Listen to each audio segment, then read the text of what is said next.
Downing Child is very passionate about the future of education for students in District 20 in Charleston County. In this special edition of Quintin's Close-Ups, I sit down with her one-on-one. So Downing, it is so good to see you. It's great to see you. Thank you for being here. Oh, anytime. Well, you know, here we sit in downtown Charleston. We're really a few blocks away from Burke High School. And as you know, there's so much talk about school attending zones. As you know, Sean Hughes of the Charleston County School District's Department of Operational Planning basically said this.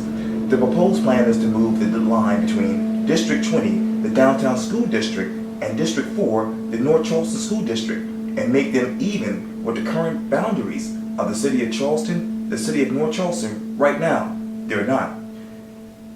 As we sit here right now, what are those current boundaries in your mind? Well, that's kind of a technicality because most of those kids are already coming to D20 schools, and it's this natural boundary that I guess there was some kind of miscommunication, but the legislators didn't realize that we were serious on both ends about changing that line to reflect the actual boundaries of the peninsula, which makes sense.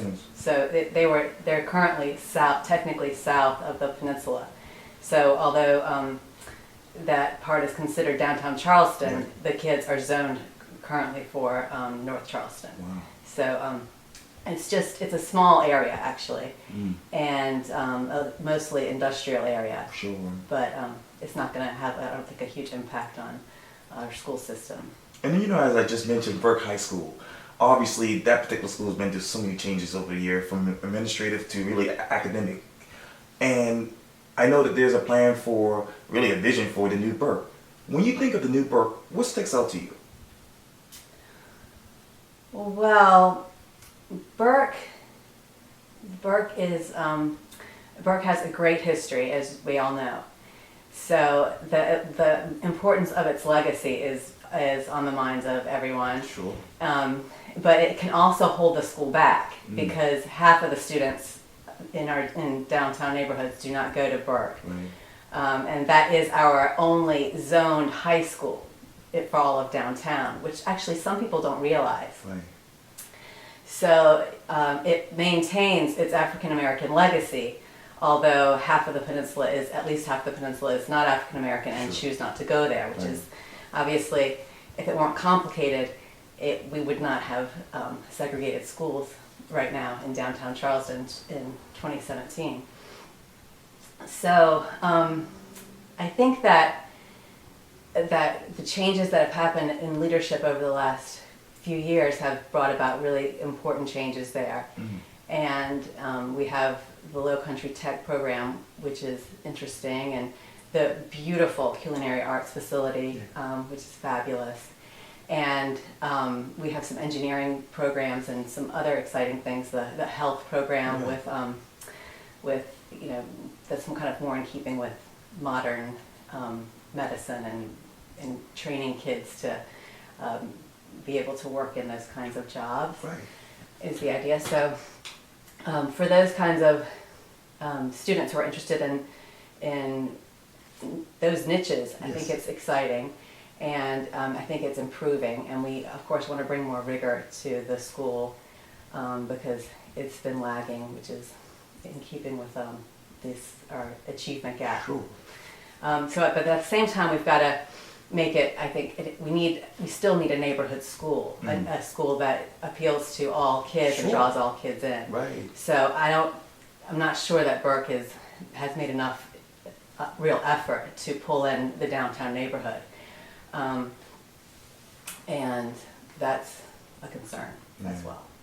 And I think regardless of what happens with the Allegro merger program, that's still not, because it's a charter program, that's still not a downtown school, a solution for our downtown school. You know, we still need to bring some kind of change to our zoned school, Burke, that will be something that brings in more of our neighborhood kids. Right. A lot of parents have expressed interest in IB. That's a choice that they make going to James Island.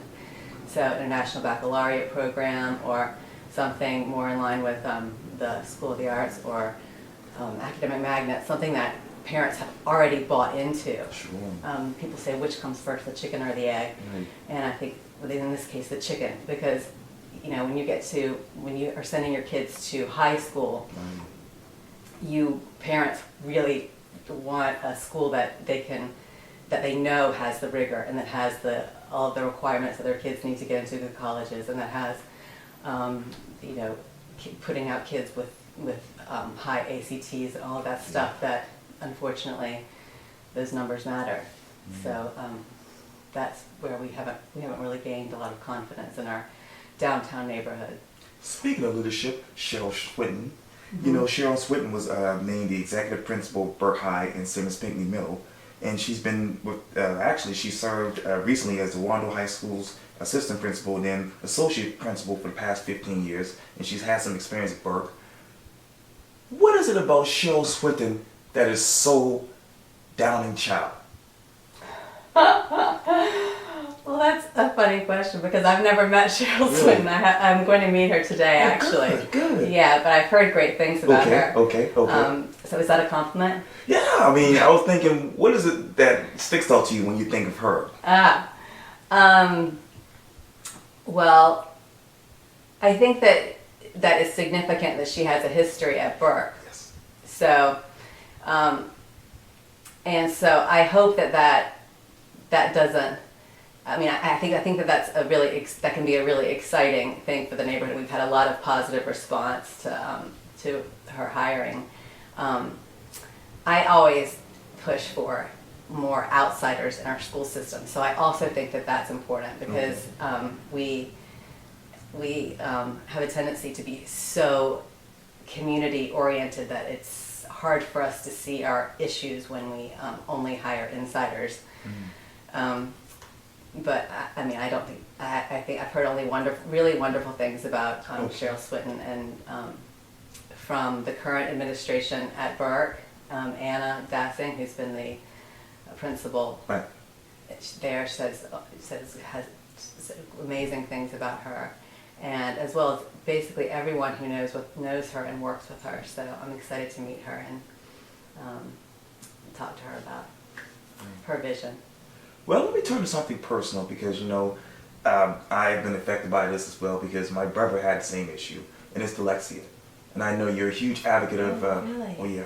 Oh, yeah. He actually went to Burke High School as well as I did. Mm-hmm. And, Okay, yeah. yes. Well, this is really my true passion. So I became interested in this through my own children.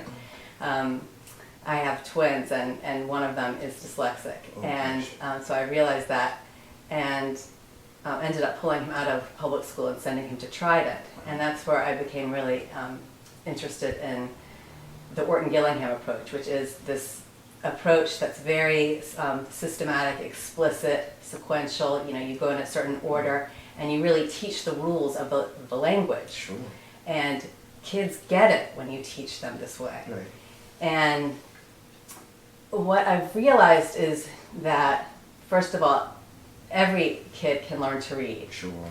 And so it is a tragedy that we have, the majority of kids downtown not reading, in the Charleston County School District, not reading in the 3rd grade.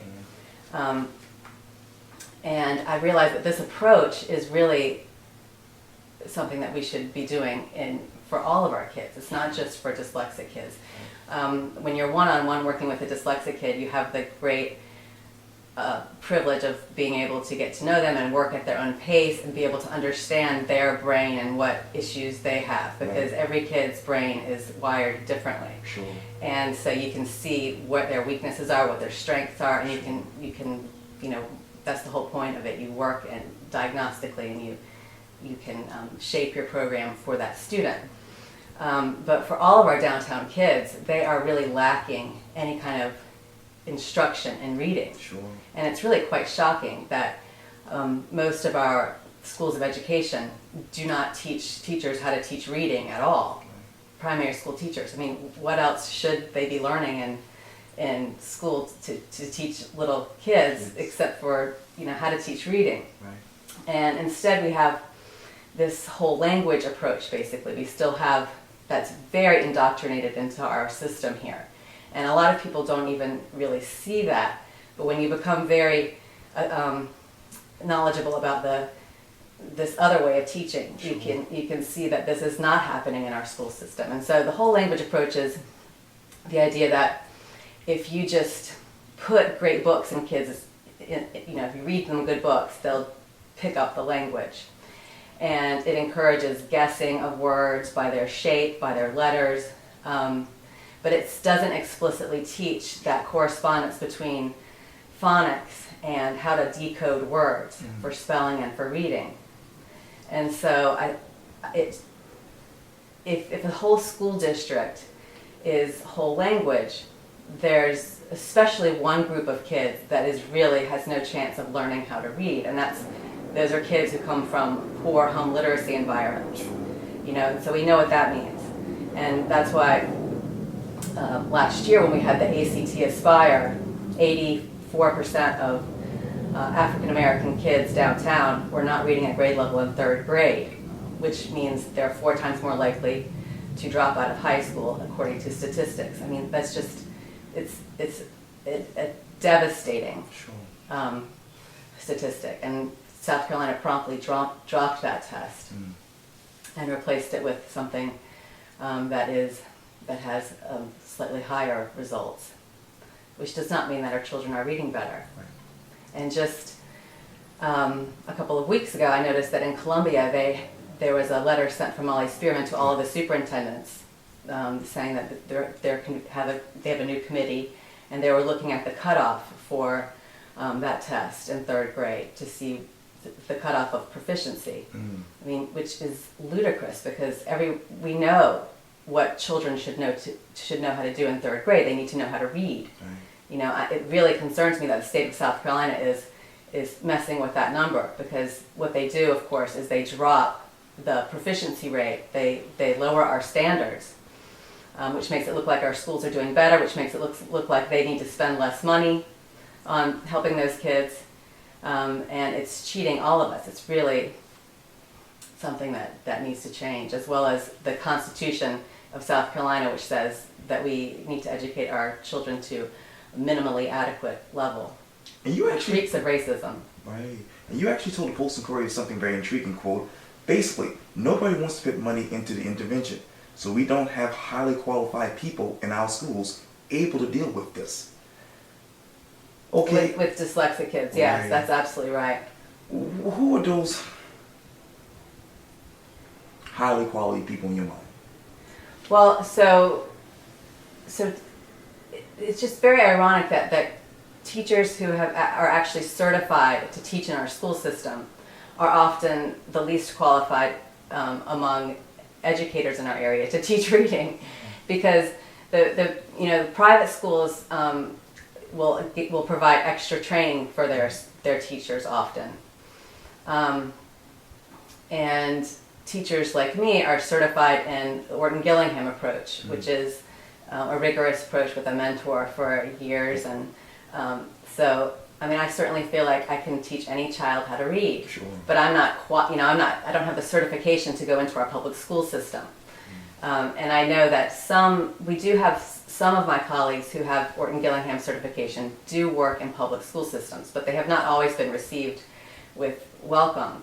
They, although they have the right certification to do so, when they use their own own approach to teaching, or the Orton-Gillingham approach, Right. they've been sometimes told that that's not the right way to do it, and to do it another way. And we have sort of the system that we have in our schools right now is, as I said, it's very remnant of whole language. So, for example, you might have an element of phonics, like a teacher that is teaching the kids the basic sounds, Sure. not always correctly, but they might follow that up, and I've seen this happen, follow that up with, okay kids, now which of these words is one of the sight words we've been working on, Sure. which is, and it's on, the word on, is not a sight word. You can sound that word out. Right. And that's what we're supposed to be transferring, the knowledge from, phonics, these sounds, Right. and they apply to words. So as soon as you start teaching kids that reading is from visual memory, you lose 60% of them. You lose a lot of them, and the whole point is that we're supposed to be empowering them to use those building blocks to decode and to read. And even kids who do learn to read through this kind of absorption method, they would really benefit from this kind of explicit teaching too, because they would learn to be better spellers. When they get to 4th grade, 5th grade, and into high school, they would have a much easier time sounding out words and decoding. Sure. Well, let me turn to I'm you. very passionate. Oh yeah, I know you are. And I'll tell you another thing, you're passionate about the future of Charleston County Schools, particularly District 20, because now you are the chairwoman for District 20 Constituent Board. Mm-hmm. What is it like to be Downing Child as chairwoman? As chairwoman,